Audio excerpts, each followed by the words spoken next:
Boa tarde, pessoal. Então, vamos continuar lá a nossa aula, né? Dessa segunda semana.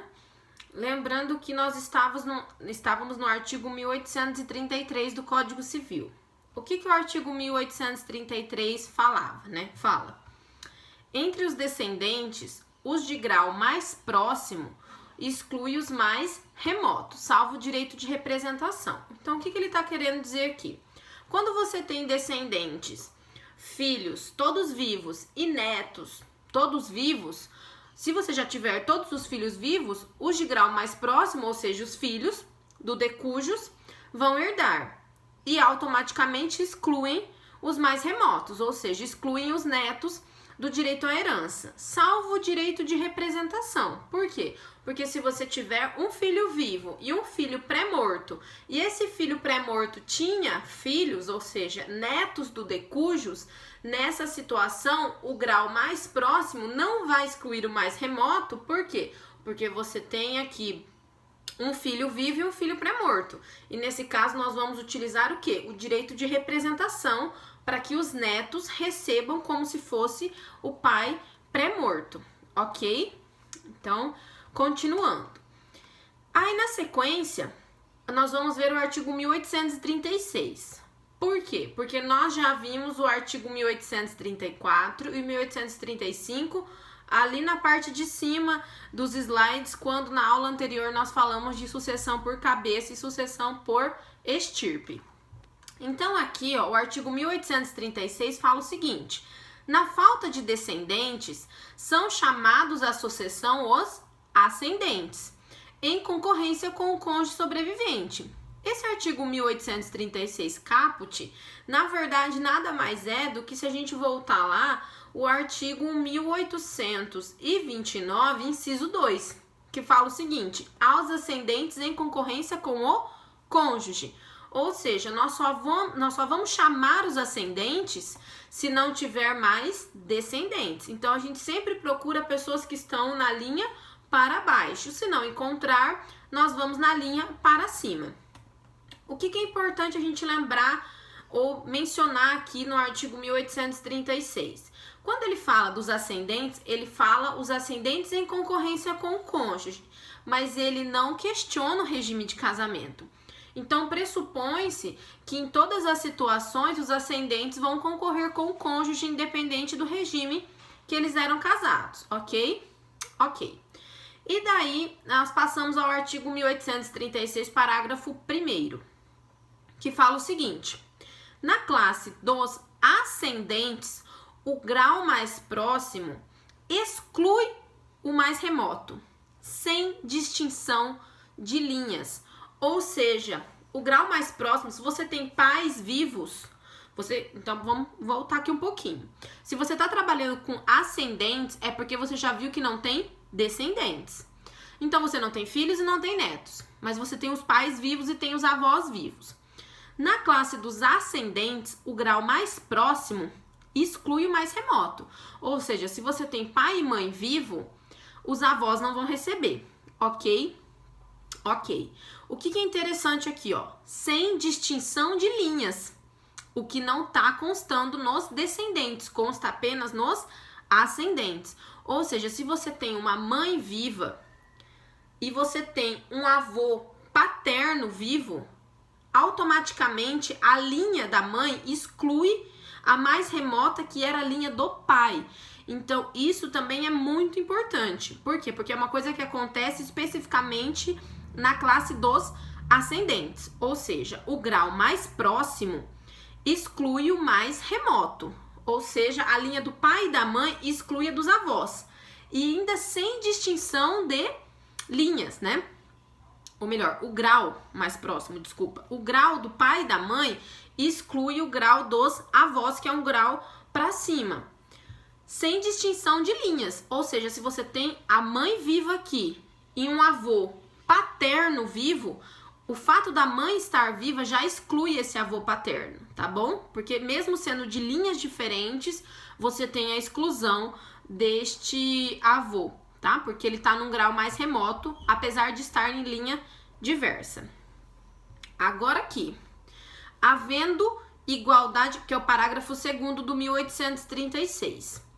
Havendo igualdade em grau, ou seja, pai e mãe estão ali no mesmo grau, e diversidades em linhas, mãe está numa linha, pai está na outra, os ascendentes da linha paterna herdam a metade, cabendo outra a linha materna. Ou seja, se você só deixou pai e mãe vivos, pai e mãe estão no mesmo grau, estão aqui na mesma posição, correto? Porém, são linhas diferentes, linha paterna e linha materna.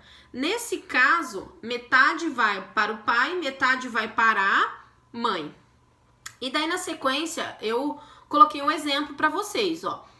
E tá escrito até assim, ó. Assim, se o autor sucessionis, ou seja, o de cujos, né, o autor da herança, deixou pai e mãe, a herança ser-lhe-á deferida diretamente em partes iguais. Ou seja, o pai recebe 50%, recebe metade, e a mãe recebe os outros 50%, a outra metade. Por quê? Porque eles estão no mesmo grau, estão na mesma posição, porém em linhas diferentes, linha materna e linha paterna. Continuando, se apenas um dos genitores for vivo, ou seja, a mãe, né, no exemplo que eu coloquei aqui para vocês, a ele devolver-se-á a totalidade do acervo hereditário, ainda que sobrevierem os ascendentes do outro. Então, olha aqui no exemplo comigo, ó. No exemplo tem o de cujos, que seria o filho, né? E ele faleceu. E ele deixou uma herança. Quando ele deixou essa herança, ele deixou a mãe viva e o pai dele pré-morto. Porém, ele deixou um avô paterno vivo, apesar do pai estar pré-morto. O que acontece nessa situação? De acordo com o artigo 1836, que nós acabamos de analisar, na falta de descendentes, nós chamamos quem? Os ascendentes. E na classe dos ascendentes, o grau mais próximo exclui o mais remoto, sem distinção de linha. Então, é exatamente esse exemplo que nós estamos vendo aqui. Ou seja, a mãe é o grau mais próximo, o pai já está pré-morto. Então, o avô paterno seria o quê? Um grau mais remoto. Então, o grau mais próximo, mãe, já exclui o direito do avô paterno receber a herança. Por quê? Porque o grau mais próximo exclui o mais remoto, independentemente da linha, ok? Que ele tá falando aqui, ó, no parágrafo 1º, sem distinção de linhas. Ou seja, a mãe não exclui o pai dela, ou seja, o avô materno e a avó materna. Não é isso. Ela exclui, inclusive, o avô paterno, ou seja, ela exclui, inclusive, o avô e a avó da outra linha, ou seja, da linha paterna. Então, ó, existindo pai ou mãe do de cujos, não herdam avós ou bisavós, tanto na linha paterna como na linha materna. Então, vamos repetir aqui uma coisa. O artigo 1836, parágrafo 1º, fala o seguinte: os graus mais próximos, ou seja, pai e mãe, por exemplo, normalmente, né, exclui os graus mais remotos, independentemente da linha. Então, por que isso é importante? Porque a mãe, ela não está excluindo o avô materno e a avó materna. Ela exclui, inclusive, né, porque isso já seria óbvio, ela exclui mesmo, o mais próximo exclui o mais remoto.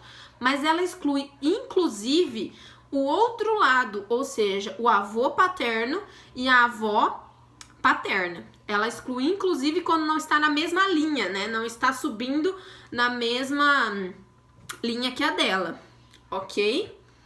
Ok. E daí, anexei mais um outro exemplo aqui, que é o seguinte. O de cujos faleceu, mas ele deixou pai e mãe pré-mortos. Nesse caso, o que foi feito? Foi dividido a herança entre a mãe, que seria 50%, e entre o pai, que seria 50% se estivessem vivos, e a partir deles vai ser decidido pros ascendentes deles, no caso os avós. Observem aqui que é totalmente diferente do que a gente trabalhou quando se tratava dos descendentes. Porque quando a gente tratou dos descendentes, eles, quando estavam lá no mesmo grau, eles recebiam igualmente as porções, como se for, que a gente chama de sucessão por cabeça, né? Se tinha morrido todos os filhos do decujus e ficou só os netos, cada um dos netos recebia por cabeça como se fosse um filho, ok? Ok. Porém, na linha ascendente é diferente. Por quê? Porque lá no artigo 1836, parágrafo 2º, que a gente já leu, vou repetir. Havendo igualdade em grau e diversidade em linha. Ou seja, o que é igualdade em grau? Aqui no nosso exemplo, são todos avós, ou seja, igualdade em grau. São todos avós, tanto da linha paterna como da linha materna. No exemplo que eu coloquei para vocês, tem uma avó materna, um avô materno e um avô paterno. Então, nós temos o quê? Igualdade de grau, são todos avós. E diversidade de linhas, por quê? Porque nós temos 2 da linha materna, ou seja, um avô materno e uma avó materna, e temos somente um avô paterno, ok? 2 estão em uma linha e o outro está na outra linha. Continuando o artigo. Os ascendentes da linha paterna herdam a metade, cabendo a outra aos da linha materna. Então, olha só que interessante. Quando se tratam de ascendentes, você não vai fazer a mesma divisão que você faria se fossem descendentes no mesmo grau. Os ascendentes, quando você chegar lá na base, que seria o pai e a mãe pré-morto, você vai dividir igual para cada um, como se eles estivessem vivos, e a partir dali subdividir para os avós. Correto? Vai subdividir para os avós o que seria correspondente ao filho desse avô, né? Ou seja, o que seria correspondente ao pai do decujus. Então, nós não vamos dividir igualmente entre os 3 avós, certo? Porque nós vamos vamos parar na linha pai e mãe, e a partir dali nós vamos subdividir para a linha que está acima. E com base no que nós estamos fazendo isso? Nós estamos fazendo isso com base no artigo 1836, parágrafo 2º. Vou repetir. Ele fala, havendo igualdades em grau, certo? São todos avós, eles estão no mesmo grau. E diversidade em linha, ou seja, um é paterno, o outro é materno. No exemplo, tem 2 maternos e 1 paterno. Os ascendentes da linha paterna herdam a metade. Se só tem um vivo, ele vai ficar com o 50% correspondente ao do filho dele, né? Ou seja, do pai do decujus. E a outra metade da linha materna, ou seja, a outra metade da mãe vai para os avós maternos. Só que como ela deixou pai e mãe vivo, ou seja, avó materna viva e avô materno vivos, nesse caso vai 50% para cada um. No exemplo aqui, era uma herança de 400 mil reais que o decujus deixou. Ele deixou pai e mãe pré-mortos. Você divide a herança em 2, iria metade para a mãe, iria metade para o pai, mas como eles já estão pré-mortos, você vai pegar essa metade da mãe, vai dividir em 2, que são os pais dela, né? No caso, a avó materna e o avô materno, e a outra metade, 200 mil, vai para o avô paterno, correto? Que seria o avô da linha paterna, que só tem um, e o avô e a avó da linha materna, que são 2. Então, você não vai dividir igualmente entre os 3, como faria se fossem descendentes. Por eles serem ascendentes, a divisão é diversa, é diferente, como está escrito, como está preconizado lá no artigo 1836, parágrafo 2º, ok? Ok. Então, pessoal, por hoje seria isso. Eu sei que é um conteúdo, às vezes, que pode trazer até um pouquinho de dificuldade, um pouco de confusão mental, porque ele é um conteúdo um pouco complexo e às vezes a gente acaba confundindo o ascendente com o descendente, mas eu espero que o vídeo tenha sido esclarecedor para vocês e qualquer dúvida a gente vai conversando, tá bom? Na próxima aula a gente pode recapitular algum ponto que talvez não tenha ficado tão esclarecido e vamos dando continuidade, tá certo? Espero que a gente possa realmente nos ver em breve e voltar às nossas atividades normais, sem perigo, sem risco. E é isso aí, pessoal. Um abraço, um beijo, até a próxima.